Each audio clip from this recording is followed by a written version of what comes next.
Today's topic is LC oscillations, and before starting this topic I would like you to recall about the spring block system which you studied in your last semester. And in that spring block system you may remember that we had a block of mass m attached to a spring, and this figure shows the spring in its equilibrium position, that is at x equal to 0. Our displacement from the mean position was equal to 0, and when we stretch it towards the right, or if we compress it towards the left and then release this block, in both cases it will begin to oscillate about this mean position back and forth. And when the spring oscillates back and forth, what happens to the energy or the mechanical energy possessed by this spring block system? In the mechanical energy oscillates back and forth between the potential energy and the kinetic energy. And how it does so? You may remember that when this block is at the extreme position, or when its distance from the mean position is maximum, which is called the amplitude, then in this extreme position it has maximum potential energy, and that maximum potential energy is given by half k times the amplitude of the oscillation. But here the potential energy is maximum, but at the same time the kinetic energy has its lowest value, and that is 0. Now when it starts its journey back to the mean position, it starts losing its potential energy, and it starts gaining the kinetic energy, or in other words the potential energy starts converting into the kinetic energy.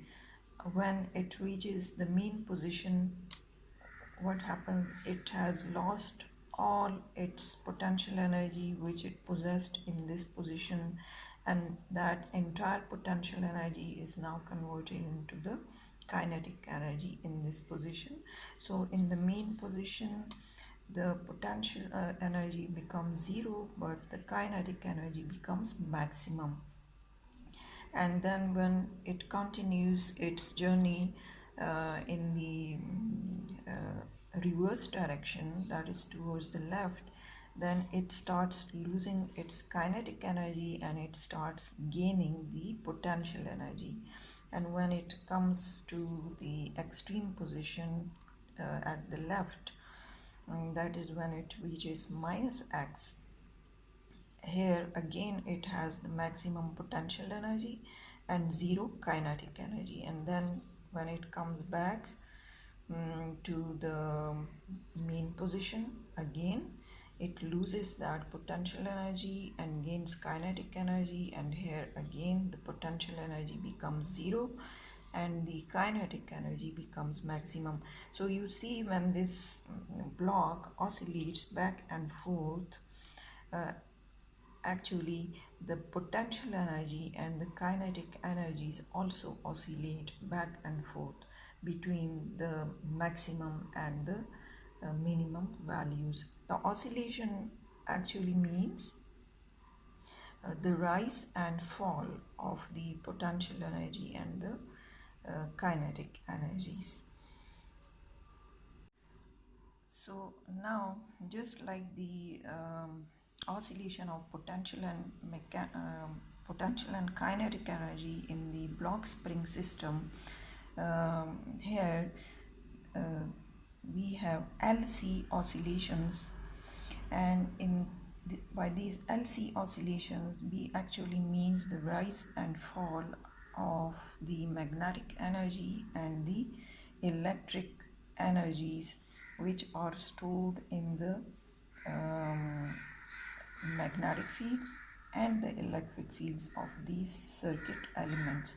So for LC circuit or for LC oscillations, actually we have the LC circuit.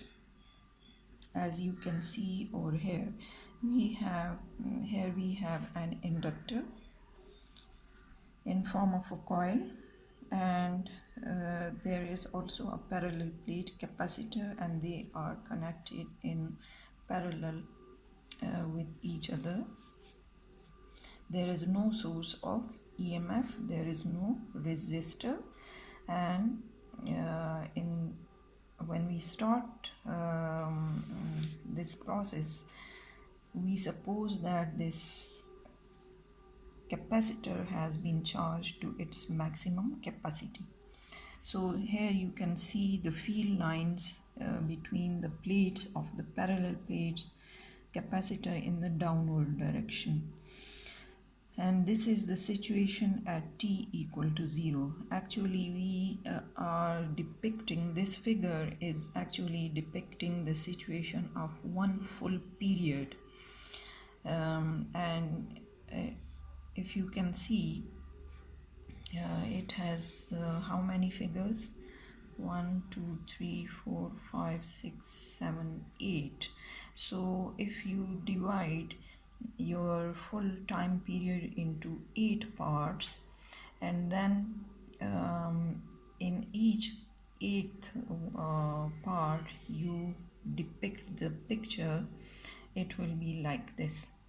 So at the start of the period we have the capacitor fully charged, so the electrical energy UE, which is stored in the field of this capacitor, in the electric field of the capacitor, will have maximum value. And here at t equal to 0, you can see that there is no current flowing through this inductor, so there will be no magnetic field in this inductor, and the magnetic energy stored by the inductor, which is UB, will be equal to 0 for this situation.